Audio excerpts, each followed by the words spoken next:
Барањата за притвор за настаните од 27 април ја поделија јавноста во впечатокот дали таа мерка беше нужна или судот ја толкуваше рестриктивно, посебно во делот на определувањето притвор за пратениците во Собранието на Република Македонија и секако за осомничените за настаните од 27 април. Со мене во студиото на Макфакс за дел од овие прашања разговарам со четворица адвокати. Од мојата лева страна тоа се господата Петар Василев и Александар Тумановски. И од мојата десна страна, Бојан Ваневски и Натали Петровска, извршна директорка меѓу другото на коалицијата Сите за правично судење. Ви благодарам што прифативте поканата за гостување. Господине Василев, ви започнал со вас, бидејќи сте адвокат на прво осомничениот или ако веќе не знам која е квалификацијата на делото, не ја знаеме се уште, меѓутоа, кои се аргументите зошто требаше, односно не требаше да има притвор за Митко Чавков и останатите кои ги застапувате во овој предмет? Благодарам за поканата, поздрав до вашите гледачи. Она што ни беше изнесено од страна на обвинителството со оглед дека, ова го повторувам по кој знае кој пат, со оглед дека не ни беше презентиран, нити ни беше дозволен увид во списите на обвинителскиот предмет, она што ни беше усно кажано на рочиштето за определување на мерката, беше дека господинот Чавков не постапил согласно овластувањата кои му ги става на располагање законот и со тоа непостапување, односно нечинење, го сторил кривичното дело од членот 313 на Кривичниот законник на Република Македонија. Такво нешто е незамисливо и неодржливо. Со оглед дека во кривичното дело се определени само модалитети на чинење. Значи, тој што со намера да го загрози уставниот поредок или безбедноста на Република, ќе предизвика, ќе се закани со предизвикување експлозија, пожар, поплава, општо опасно дејство, акт на насилство, создавајќи чувство на несигурност или страв, ќе се казни со затвор најмалку од 10 години. Така че, ако го имаме предвид законскиот текст, станува јасно дека за вакво образложение, односно ваква инкриминација која му е става на товар обвинителството, не може да се подведе одговорноста под овој член од Кривичниот законник, посебно поради тоа што нема чинење. Постојат кривични дела кои што се казниви и со нечинење. Меѓутоа, ова кривично дело не е едно од нив и ако го имаме тоа во предвид, сосема и неосновано, да одговорам и на вториот дел од вашето прашање, сосема беше неосновано определувањето на мерката притвор за господин. Ги зеде ли судиката конкретно или судијата во овој случај овие тези кои што ги презентирате како аргументација? Ова што сега го зборувам овдека, истото беше дел од нашата одбрана. Тоа и на еден по-проширен и да речам по-стручен начин беше образложено внатре во судницата, судницата, тоа да, судница е сепак. Така да се беше јасно. Дополнително на тоа, за мерката притвор, односно по побараните точки како основи за определување на мерка притвор од страна на обвинителството не беше доставен ниту еден доказ, меѓутоа сметам дека понатаму во теков на разговорот Да. Петровска, ги следите случувањата, берем јавно, претпоставам дека и ги мониторирате. Каков е вашиот став во однос на определувањето притвори по овој основ од член 313 од Кривичниот законник за 36 осомничени на настаните од 27 април? Па, искрена да бидам, значи одбраната нормално да реагира во корист на своите клиенти, обвинителството да бара построги определени мерки. Меѓутоа, законот за кривична постапка јасно предвидува дека судот при определување на евентуална мерка притвор треба да го земе во предвид, значи да земе во предвид тежината на делото, запретената казна евентуална, меѓутоа и доказите со кои што располага во текот на постапката. Така да со оглед на сериозноста на делото, од една страна можеби и е оправдан притворот, меѓутоа ние сме сведоци низ годините наназад дека оваа мерка е една од најпрактицираните мерки во нашите судници, значи поретко се применуваат и изрекуваат полесните мерки отколку ова. Ова некако им иде наједноставна за обезбедување на присуство на странките. Ваневски, можеше ли поблаги мерки да бидат определени, например да им се одземе пасошот, можеби куќен притвор и така натаму, да не биде точно најстрогата мерка? Па вака, пред се за определувањето на мерка притвор да појасниме треба за што се определува. Значи првенствено се определува таа за да се прекине опасноста од бегство, да не постои можност за бегство, потоа ако влијае на сведоците и доказите во постапката, како и за во случај да го повтори или доврши дело. Од јавноста колку што беше изнесено, мислам дека беше по сите три основи, ако не грешам. Сега судот која одлучува во таквите барања на јавното обвинителство, во секој случај мора да ги вземе во предвид сите докази кои му се даваат, вклучувајќи ги оние што обвинителството ги прибило во истрагата, како и сите оние кои влијаат врз мерката определување на притвор. Судот мора во текот на постапката кога определува притвор, конкретно за секое лице да индивидуализира дали притворот е неопходна мерка или пак може да се определи за некое лице и поблага мерка како куќен притвор, јавување, забрана за напуштање на живење. Имаше ли таква индивидуализација во овој случај кај Чавков? Немаше таква индивидуализација, ниту пак имаше било какви докази кои беа презентирани во подкрепа на барањето. Веднаш да реплицирам, односно да изразам несогласување со она што го изнесе колешката. Тежината на кривичното дело согласно кривичниот законник на Република Македонија, односно законот за кривична постапка, не представува основ за определување на мерка притвор. Ниту е тоа некаде ставено. Дури и Европскиот суд за човекови права и конвенцијата изричито забрануваат поради тежината на кривичното дело и запретената казна да може да се земе во предвид воопшто да се разговара за определување на мерката притвор. За мерката притвор, она што е најважно, покрај да бидат исполнети основите врз основа на кои се бара, е тоа да се докаже дека евентуалниот сторител на кривичното дело кој се терети и е во постапка да докаже дека е или не, да се подигне сомнежот до степен на разумно сомневање дека тоа тој го сторил. Ако збориме аргументирано, врз основа на закон, како стручни луѓе кои го практицираме правото, степен на разумно сомневање дека сторил некое кривично дело со нечинење, односно на ова кривично дело со нечинење, не може ниту да постои. Од тука сметам дека тврдењето, односно и ставот кој го има и обвинителството и судот, дека запретената казна со оглед дека во овој конкретен член е над 10 години, не дава никаква сериозност на целата постапка. До толку повеќе што притворот се бара скоро 6 месеци по кривично-правниот настан. По кривично-правниот настан. Доколку сметале или сметал мојот клиент дека треба да побегне, односно доколку се сметал за виновен, и имајќи ги предвид сознанијата кои целата јавност знаеше дека се води и предистражна и истражна постапка за овие предмети.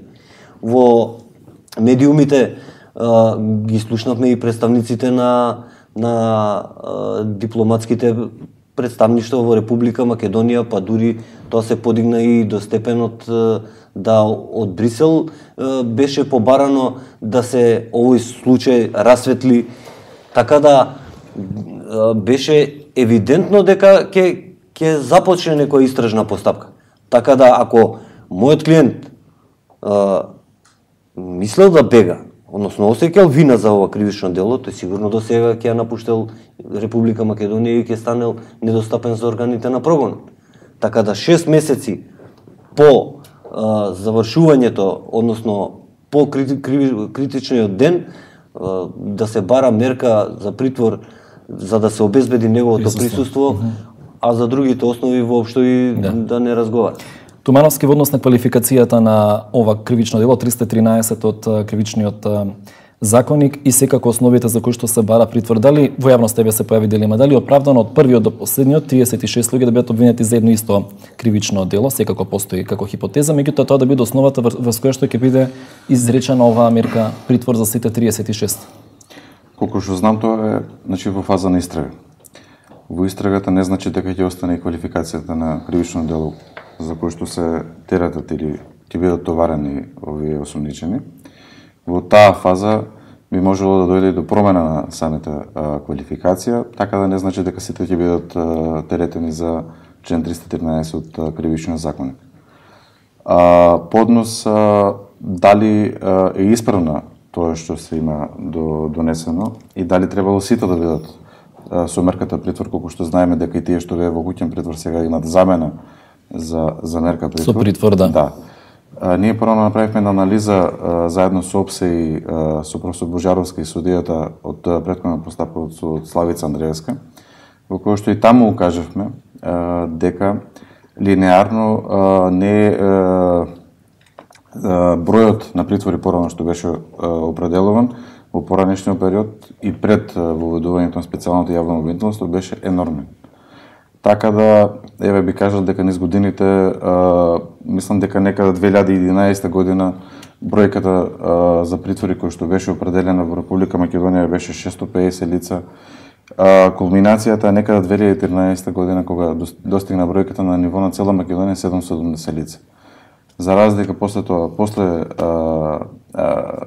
случувањето на нашата политичка криза во Република Македонија, мислам дека скоро излезе и со извештај и самата полиција и јавното обвинителство дека ради политичката криза во Република Македонија се има смалено и бројот на предмети, во смисла дека полицијата не е адекватно и мислам дека во извештајот на Прибе стои дека не е адекватно се покажала кон пронаоѓање на лицата кои што извршуваат кривични дела, а со тоа и денеска во 2016 година имаме намален број на притвори, тие се неколку 160 притвори, така да тоа е драстично упаѓање на бројот, ама не е тоа дека еве судиите имале промена во изјави притворите, туку тоа е дека помалку предмети се активирани во самите институции каде што таа мерка се определува. Да.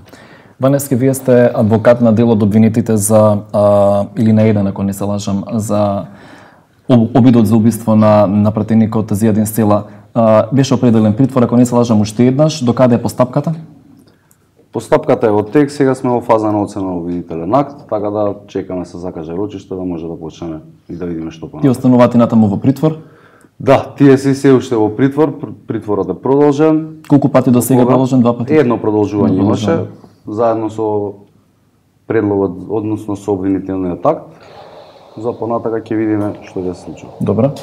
Петровска, во однос на прашањето кој што исто така беше отворено во јавноста, дали е потребно да им се симне имунитетот на пратениците за кој што нели постои потреба да бидат обезбедени во судската постапка? Каков е вашиот коментар? Затоа што дел од прашањата на јавноста беа поставени дека кривичното дело е запретена казна затвор од над 10 години и по таа основа ако е затечен пратеникот дека го извршува нели кривичното дело, автоматски му прекинува имунитетот, председателот на судот само го известува собранието. Во овој случај тоа не беше така. Во овој случај не беше така, да, меѓутоа неопходно е во конкретниот случај. Значи, мерката притвор е практично овдека прашањето, бидејќи имунитетот ги штити пратениците единствено од мерката притвор, не и понатаму од одговорноста, така што неопходно е доколку имаат намера нели да ја изречат оваа мерка притвор да ги симнат имунитетите на пратениците. Иначе во реплика на колегата, членот 164 став 3 го предвидува точно тоа при одлучување за мерката притвор. Ќе морам да го прочитам, особено за неговото траење, ќе се води посебна сметка за сразмерноста меѓу тежината на стореното кривично дело, казната која може да се очекува според податоците со кои што располага судот и нормално нели потребата за определување и траење на притворот. Значи сепак е во некоја корелација да се има во предвид. Таа е можеби во корелација, меѓутоа не представува основ за определување на мерката притвор. Секако основите се посебно утврдени понатаму, меѓутоа ова доколку доаѓа во предвид. Не може да се користи овој член, не е апликативен на оваа конкретна постапка. Основите се секако понатаму во законот предвидени, така да секако Јас сметам дека вие како представник на организација која се грижи за правично судење, треба да се стремиме и правично да се суди, меѓутоа и правично и да се води постапката. Апсолутно. Мерката притвор се определува само врз основа на основите кои што се препишани во законскиот член за тоа. Точно. Ништо помалку, ништо повеќе. Во членот кој што ги определува основите за определување на притвор, никаде не стои тежината на кривичното дело како основ за определување на мерката притвор. Секако, меѓутоа треба да се има во предвид евентуално понатаму кога би се изрекла по некој од основите во корелација со тежината на кривичното дело. Добро, во ред, меѓутоа ја би сакал да слушнам, еве да речеме од вас, ако може, ако дозволувате, што мислите за степенот на разумно сомневање, значи на подигање на сомневањето на една повисока лесвица кога се бара рестриктивно, односно кога се бара ограничување на есенцијалното човеково право, тоа е правото на слобода, правото на движење. Се согласувам, значи правото на слободно движење, како и правото на фер и правично судење се максима во правото. Така е. И апсолутно се согласувам и сум на иста линија со вас по однос на тоа дека апсолутно треба да се внимава. Значи тоа и во почетното излагање го кажав. Една од мерките кои што во моментов, односно не само во моментов, години наназад, е наизрекувана мерка. Значи не е тоа за џабе, ние упатуваме на годишно ниво секоја година буквално на тоа, дека мерката притвор е наизрекувана мерка, дека другите практично и да ова куќен притвор последниве неколку години почнаа да го изрекуваат. Ни тоа не беше изрекувано. Така што секако дека не е неопходно секогаш да биде изречена таа мерка и дека апсолутно е неопходно прво да се земат во предвид сите можни претходни поблаги мерки кои што би можеле да се изречат, за да на крај се дојде до ултимативната евентуално притвор. Најстрогата мерка, така. Да. Добро, Василев, што понатаму? Кои се вашите аргументи, како ќе настапите со оглед на тоа што некако обвинителството е затворено за изјави, барем за новинарите, немаме баш доволно информации за тоа докаде оди истрагата. Кои се вашите следни чекори што ќе постави? Па за жал и ние како негови бранители, односно бранители на господинот Чавков, јас и колегата Шврговски, и ние немаме информации, што според мене е недозволиво. Дури денеска во разговор со него разбрав дека Кривичниот совет на првостепениот на Основниот суд Скопје 1 ја потврдил мерката, односно ја не усвоил нашата жалба, а дури не сме ни повикани на седницата на Кривичниот совет. Ниту ние, ниту обвинетијата. Облигаторно е тоа? Па, согласно Кривичниот законник и согласно само доколку се бара Европската конвенција за човекови права, во секоја инстанца каде што постапува судот, доколку лицето има бранител, тој има право со својот бранител по избор да ги застапува своите тези, односно да ги спротистави аргументите кои што ги има на своја страна. Во постапката, да. Така е. Тумановски? Само доколку се бара од страна на бранителите, може да се има, значи да бидат јавни седниците, како на Кривичен совет, така и пред апелациониот суд. Да. Во поглед на тоа дека се одава директно на основите, првично секој судија треба да биде у старт запознаен со доказите и фактите, значи со кои што располага обвинител, кој што го предлага притворот, да му биде презентирани на самиот судија за да се увери за основите на сомнение дека тоа лице наводно го има сторено кривичното дело, за да се премине во следната фаза. Другата фаза е основите за кои што ќе се бара мерката притвор, дали е за бегство, дали е за сведоци за уништување на докази или за повторување на постапката. Во новиот ЗКП исто така има сега точка 4, таа е доколку на судење не се појавува лицето, со покана да му биде определена мерката притвор, кој што порано не постоеше, сега постои. Да, постои. Ваневски, дали беа понудени доволно силни докази кога се бараше притвор за вашите клиенти кои што се обвинети за настаните од 27-ми? Вага сега, ние ги имаме разгледано поголемиот дел од доказите. Јас сакав да се надоврзам на колешката во делот за фер судење. Дефинитивно можам да кажам дека до сега постапката од страна на обвинителството и од страна на судот се води многу коректно и се запазени сите права кои што им следуваат на обвинетите. Во однос на одлуката на судот за определување на мерка притвор, тоа е веќе нивно верување. Јас како адвокат, верувам и ниту еден друг адвокат нема да поддржи определување на мерка притвор. Нашиот успех секогаш е ако успееме да добиеме јавување во судот, одземање на патни исправи и така Подлаги казни. Апсолутно. Односно мерки. Еден адвокат не постои што ќе рече мерката притвор е определена. Па дури и да е односно основана, па дури и да е стварно основана. Тоа нема да се случи, јасно. Како што ви кажав, ги запазија сите процедури. Јас сметам дека нормално како адвокат повторно кажам и сум пристрасен, дека можеше да се направи комбинација на поблаги мерки и да се исполни сепак целта за која се определува притворот. Има и други проблеми кои што се водат во текот на постапката ако не се определи притвор према сите обвинети. Првенствено имате проблем дали ќе се јават сите обвинети. Ако има некој кон кој не е определена мерка притвор. Ако имате 5 луѓе кои се во притвор, они несомнено ќе се појават на судење, бидејќи ќе ги спроведат од истражниот затвор. Меѓутоа ако имате уште 5 кои што немаат мерка притвор, имаат друга мерка, да речеме јавување во судот еднаш неделно, може да бидат болни, може да не бидат тука, може да имаат други обврски така натаму. Со самото тоа постапката ќе се одолговлекува и сето тоа ќе биде на штета на овие луѓе кои што се во притвор. До еден степен судот тука е ограничен да може да го обврзе да дојде. Бидејќи ако обвинетиот во притвор, а се јави дека е болен, тој ќе биде истиот прв што ќе се појави во судот. Меѓутоа ако не е во притвор, евентуално се разболи, нели, може и тоа да се очекува, не е ништо спорно. Нема да се појави. Меѓутоа останатите обвинети седат се уште во притвор. И се од друга страна тоа не е коректно и према другите обвинети. Останатите за водењето на постапка. Сепак имаме и други проблеми, сведоци не се појавуваат. Се случува и обвинетелот да не стигне некогаш на судење.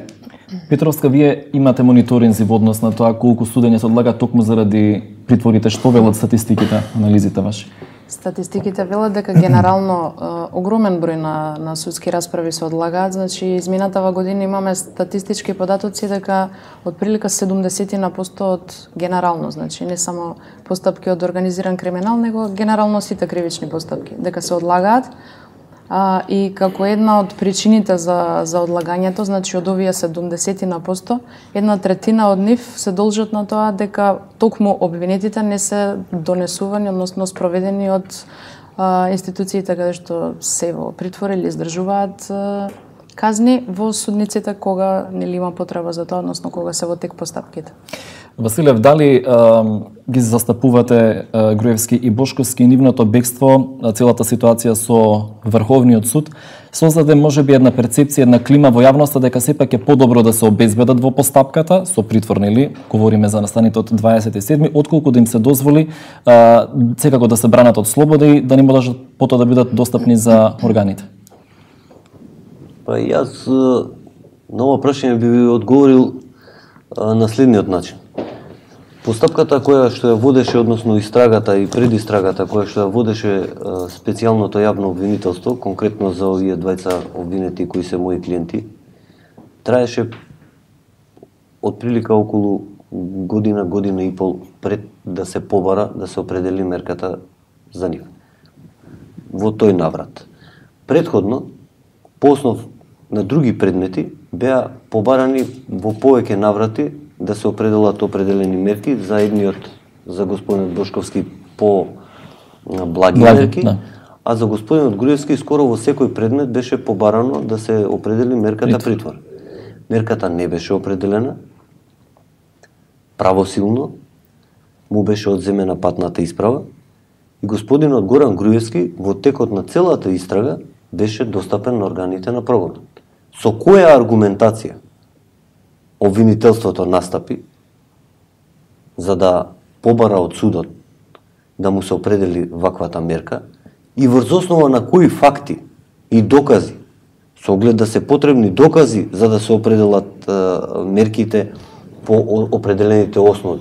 Не е доволно само да замислиме дека евентуално би можел да се даде во бегство, односно дека влиел врз сведоци и така натаму. Мора да се достават конкретни докази, несоборливи докази, дека тој превзема действија во тој правец и дека од страна на полицијата, обвинителството или било кој државен орган е откриен во таквите действија. Постојат докази за тоа и поради тоа се бара да се определи мерка со оглед дека веќе оправдано се стравува дека презима действија да ја напушти Република Добро, Македонија. за Груевски реално имаше тези на специјалното јавно обвинителство дека е пронајдена некаква тетрадка или нотес, верем тоа беше кажано на јавната седница во апелација, во кој што се евидентирани влезови излези во обвинителството, имиња на сведоци кои што треба да се појават понатаму во постапката. Во таа смисла беа изложени некакви тези и аргументи и тие ги прифати апелациониот суд. Тие се неосновани тези. Личниот нотес на секој човек може да содржи секакви информации. Ние не знаеме од која причина некој си заведува нешто во личниот нотес. За тоа и дали постои такво нешто, ние не сме виделе. Значи не е ни презентиран доказот. Згора на тоа, мора да постојат докази дека тоа што го евидентирал, го спроведувал и на дело. Ако завел некоја личност дека била или во обвинителство или на распит, мора да се повика таа личност и да се праша пред судот. Дали ви вршеше притисок? Дали презема определени действија кои одеа во насока на прекршување на законот? И доколку постои такво нешто, тогаш да се побара. А вака со обичен нотес пронајден во домот на господинот Груевски, кој да подсетам, излезе и во дневниот печат, што е нешто недозволиво за една предистражна и истражна постапка. Доказот кој е обезбеден од страна на обвинителството и полицијата да излезе во медиумите и да се користи како таков. Тумановски, ве прашувам реторичко прашање, дали жалбата го одлага извршувањето на мерката притвор? Не, до сега нити во пошироката светска јавност, мислам правна јавност се нема до сега, немаме сретнато такво нешто. Освен во Македонија? Ова за прв пат, да, кај нас се проба да се протне од страна на Врховниот суд. Мислам дека после апелациониот суд постапи по насоките на Врховен, така да тука е јасна ситуацијата. Колегата спомна дека тој е бранител на тие лица кои што се дадени во бегство, каде што има определена мерката притвор. Мене не ме чуди и можам да заклучам дека денес определените мерки према другите лица само им дадоа една ветер во што се вика во грб на судиите и на обвинителите да линеарно за сите се бара притвор и линеарно за сите се определи мерката притвор. Тоа сакав да се вратам пошто спомна специјалното јавно обвинителство барало и други мерки. Тоа за поздравување бидејќи во нашата анализа претходно кога стануваше збор за обвинителство за организиран криминал, тоа се нема случајно. Значи секаде беа определени 99% побарани притвори. Да. Значи зборам дали 1-2 беа куќни притвори во таа анализа направени. Значи таму беше 100% определување на мерката притвор, за разлика од специјалното јавно обвинителство кое до ден денес резултатот е 0 спрема одбиени сите притвори, освен овие два кои што се од повисоките судови определени. И ме радува фактот што има една новина, мислам дека колегата ќе каже, дека таму осумничените кога им беше барана мерката притвор, никогаш не беа спроведувани со полиција. Секој пат беа повикани со покани, кои што за Република Македонија, колку што ние сме млада држава, ова прв пат се случува во нашата правна историја. Да. Петровска, Врховниот суд донесе одлука да ги ослободи од притвор осомничените за, односно обвинетите практично за монструм. Дали тоа значи дека кога ќе биде донесена правосилна пресуда, тие ќе може да бараат, ако е секако ослободителна, дека тие ќе може да бараат надомест од државата за неоснованиот притвор? Ако се добие ослободителна пресуда, секако. Да? Секако. Какви се вашите статистики во тој поглед? Дали во Македонија се бара надоместна штета за неоснован притвор? Па да, меѓутоа се барало во минатото. Меѓутоа, сведоци сме во последниве, па не знам, да не речам десетина години, каде што така згодно судовите времето што е утврдено и поминато во притвор го преточуваат во утврдена казна на крајот со пресудата, така што и од моје лично видување ова право на обвинетите осомничени лица во текот на постапките е сведено на минимум користење. Ванески, забележувате ли некакви промени во кривичниот суд во однос на судењата, судиите, за закажувањето на рочиштата, определувањето на датуми за следни рочишта и така натаму? Па нема некои посебни промени, судот така функционира неизминатите 5-10, можда и 15 години. Праксата горе-доле е иста, можеби со некои нормално делови каде што изменета. Како што каже и колешката и колегата, куќниот притвор почна малце почесто да се употребува за разлика од порано. За рочиштата во секој случај судиите се обидуваат да ги сведат на најкратко можно време, особено кога има притвори. Меѓутоа мора да го имаме во предвид фактот да и они имаат преголем обем на работа, а исто така имаме проблем да собереме, да речеме, 30 луѓе кои што се реално странки во постапката, адвокати, обвинети, евентуално сведоци и така натаму. Василев, дали промената на политичката ситуација, клима во Македонија реално влие на работите во кривичниот суд? Ве прашувам затоа што е евидентно, барем еве ги мониторираме, ние ги следиме судењата, дека веднаш по промената на власта има навистина промена и во односот кон обвинетите, и во односот кон странките во таа смисла. Па не знам колку мониторирате, меѓутоа јас од тоа што го следам во судот, например за последното лишување од слобода на лицата на кои што беше баран притворот, во судницата број 1 добро знаат колегите која е таа, она што е наголемата на влезот во судот, беа приведени најголемиот број од нив, освен од оние кои во тој момент не беа достапни, и сите седеа внатре во судницата, во судската зграда, обезбедени со листици на рацете повеќе часови. Недозволиво е во судската зграда обвинетиот да седи со листици на рацете, освен во случаите кога се работи за некој агресивен или извршител на агресивни кривични дела, или се очекува дека агресивно ќе делува. Најголемиот број од луѓето кои беа присутни таму, сметам дека имаат почит кон судот, имаат почит кон институцијата каде што се наоѓаат и дека немаше никаква опасност од такво действие, меѓутоа таква беше во овој случај праксата.